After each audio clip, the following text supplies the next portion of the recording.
My favorite all-time story in the life and the ministry of Jesus is when he went to the home of a man named Simon. Simon was a Pharisee, and he invited Jesus over for dinner. Presumably, they were going to talk about spiritual things, I would imagine, and the truth of God.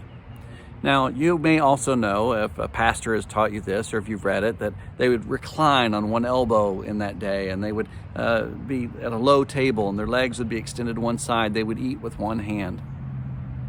During the meal, a woman who is known as a sinful woman in the community came into Simon's home, and she approached Jesus, and she fell on her knees, and she began to weep at his feet. She was crying so profusely that the tears from her eyes were washing the feet of Jesus.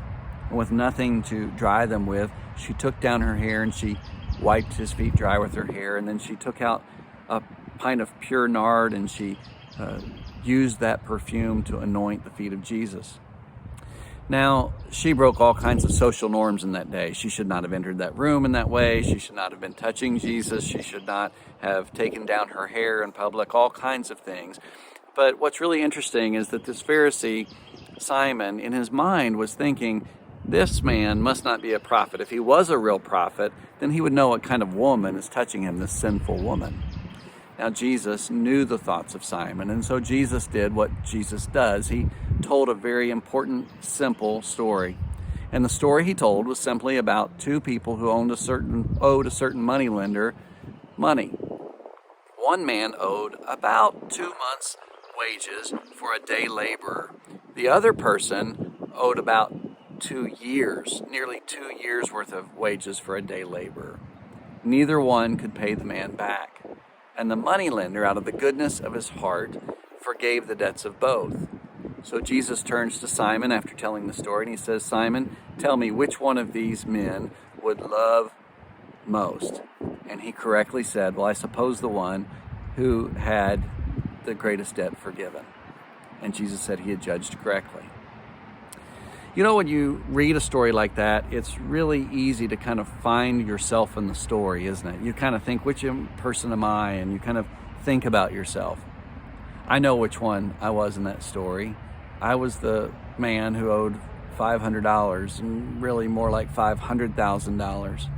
I was the woman at Jesus' feet because I have been known to be a sinful man. 4 years ago today, it was revealed that I had done something horrible, and that something horrible hurt my wife, my kids, our friends, and my church. And it's painful to think about it. I don't like thinking about it. It just so happens that it was 4 years ago this day. And so because it's this day, and this is the day I do blogs, I thought I would mention it. But you know what? It's painful to talk about, but it's glorious to think about the forgiveness that I've been offered. I was forgiven by Jesus as I repented and turned my heart back to him. I've been forgiven by my wife. I've been forgiven by my kids and by many of my friends and our family. And so while I do not know what it's like to forgive a big debt or have to forgive someone for hurting me, I know what it's like to be on the other side and to have a huge sin forgiven. And you know what? Jesus was right. I love so much differently and better than I ever did before because I understand what was done for me. So my question for you is this. Do you happen to have anybody in your life that you need to forgive?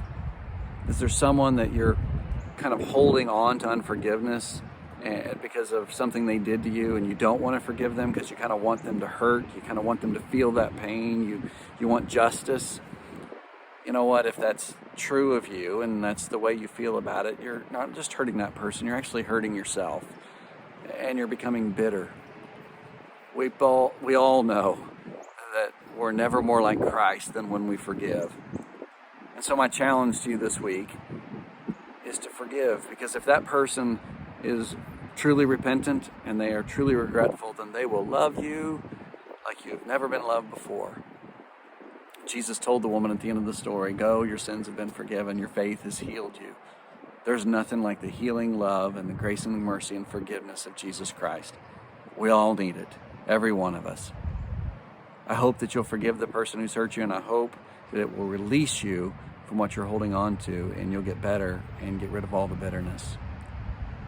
I love you. Hope you have a great week. Thanks for checking these blogs. And of course, keep walking with Jesus.